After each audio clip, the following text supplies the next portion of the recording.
Forex trading حلال یا حرام؟ مطمئن جواب نہیں مل رہا.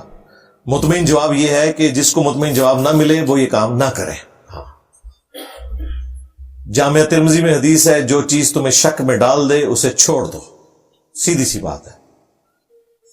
اور صحیح مسلم میں حدیث ہے، گناہ وہ جو تیرے دل میں کھٹکے اور تو اس بات سے آر محسوس کرے کہ لوگوں کو معلوم چل جائے گا، تو جب بے سکونی ہو اس سے پیچھے ہٹ جائے. باقی حلال اور حرام کاروبار کے اعتبار سے 4 جو رولز ہیں وہ میں نے بتا دیے.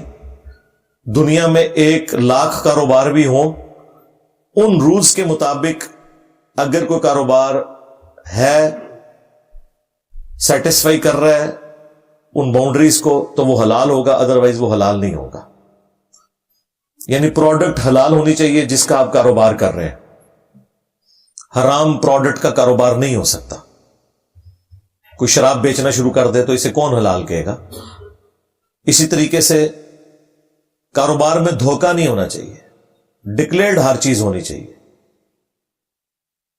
اسی طریقے سے اس میں سود نہیں ہونا چاہیے، پیسے کے بدلے پیسہ نہ ہو بلکہ کاروبار کے ساتھ ہو.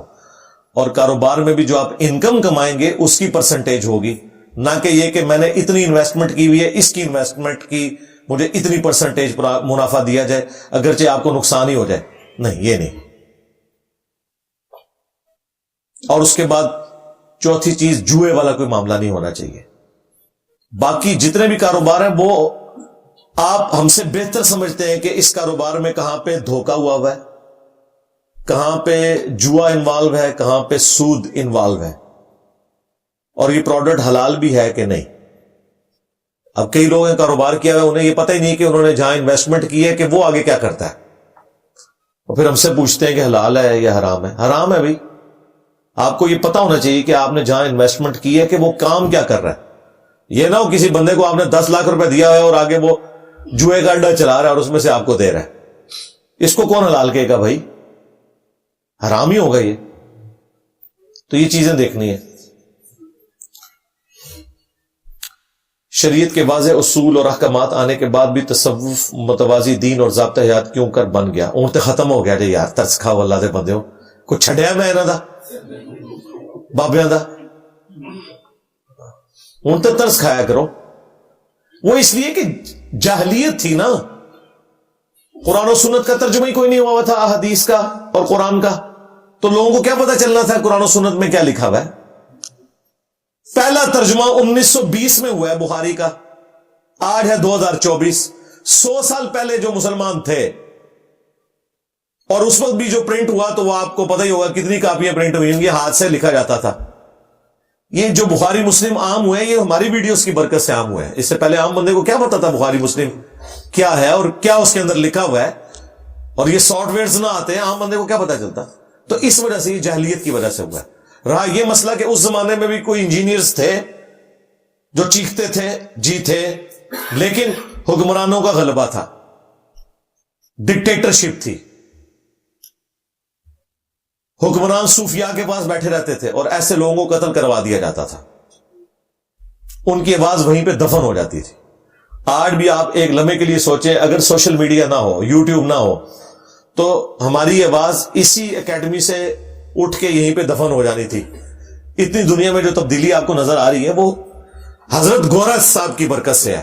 ہاں ظاہر ہے اجمیر شریف والوں نے تو نہیں کیمرہ بنایا، نہ بغداد والوں نے یوٹیوب بنائی ہے، نہ انٹرنیٹ کا کنیکشن جو ہے بریلی شریف دیوبند شریف سے آیا ہے. تو یہ اللہ تعالیٰ کا فیصلہ ہے کہ اس نے قرب قیامت سے پہلے دین کو غالب کرنا ہے، تو اس کے لیے پھر حالات و واقعات ایسے ہی ہونے چاہیے تھے. اب جو مرضی یہ کر کے دیکھ لیں. اب یہ کوئی صحیح بات بھی کرے نا، لوگ کہتے ہیں دسو لکھی کتنے ہوئی ہے. اگر خدا نہ خواستہ کہیں کوئی صحیح بات نکل جائے ان کے منہ سے، ادروائز تو یہ جو کچھ کہتے ہیں ان کو خود بھی نہیں پتا ہوتا، انہوں نے بھی بچپن میں کہیں سے سنا ہوتا ہے. زیادہ تر تو نقال ہوتے ہیں، اپنے بزرگوں کی باتیں نقل کر رہے ہوتے ہیں. اگر اس نے نقطہ کو غلط ڈال دیا ہے بڑے بزرگ نے، نچلے سارے پھر غلط ہی ڈالتے جاتے ہیں، جب تک کہ کوئی آگے ان کو مت نہیں دیتا کہ بھائی یہ کیا لکھا ہوا ہے یار، یہ ایسے نہیں ہوگا، یہ ایسے ہوگا. یہ کہتے ہیں اتنے بڑے بزرگوں کو نہیں پتا تھا، اس چکر میں پڑ جاتے ہیں، فوراً مرتبے کے چکر میں آ جاتے ہیں. ویسے آپ کو بتاتے ہیں قیامت والے دن ہر نبی بھی کہہ رہا ہوگا نفسی نفسی. اور اپنے بابے کے بارے میں آپ کو کیا بتائیں گے؟ چھڑ دو وچ عبد القادر پیک ہے. اس کا مطلب پتہ کیا ہے؟ کہ عبد القادر جیلانی کا مرتبہ نبیوں سے زیادہ ہے. جاؤ، بالکل یہی مطلب ہے. جائیں گورے کی عدالت میں ہمارا مقدمہ لے جائیں.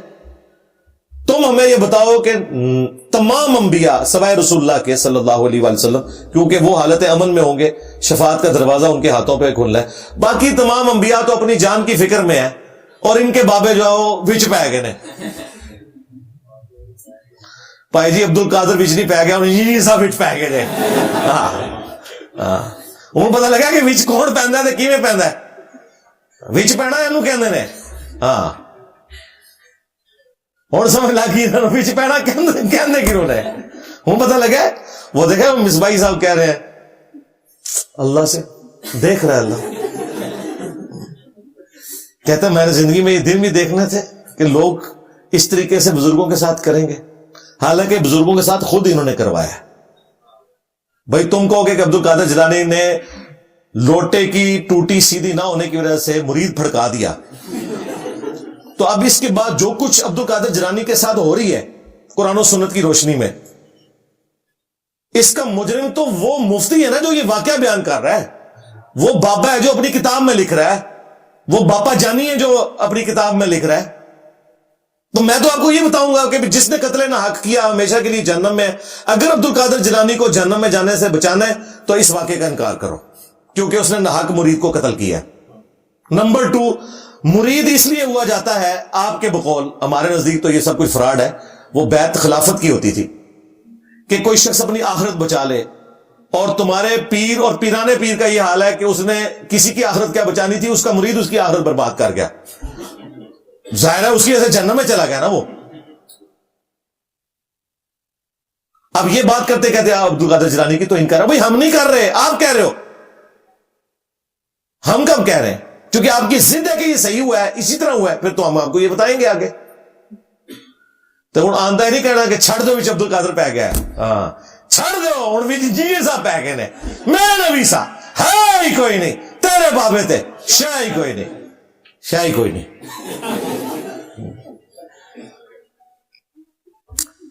غدیر خم کے مطابق ہمیں اہل بیت کی فقہ کو فالو نہیں کرنا چاہیے. جی بالکل، اہل بیت کی فقہ یہ ہے کہ قرآن سے اپنے عقیدے پکڑنے آپ نے. اگر اہل بیت کی فقہ یہ ہے کہ نام اہل بیت کا لے کے یا علی مدد کہنا ہے آپ نے،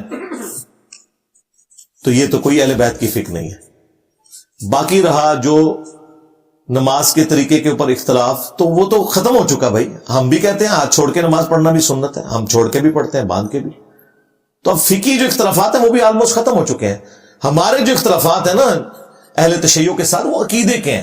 فقہ والے مسئلے چھوڑ دیں. فقہ کے تو اختلافات جو ہیں وہ اہل سنت کے یہاں بھی پائے جاتے ہیں، اور ان میں سے کئی چیزیں ایسی ہیں جو ہمارے نزدیک کوئی بڑی چیزیں نہیں ہیں. تو فقہ کے اختلاف نہیں ہے، عقیدے کا اختلاف ہے. اور عقیدے کی جڑ قرآن ہے، عقیدے کی جڑ اصول الکافی یا بخاری اور مسلم نہیں ہے. یہ ذہن میں رکھیے گا.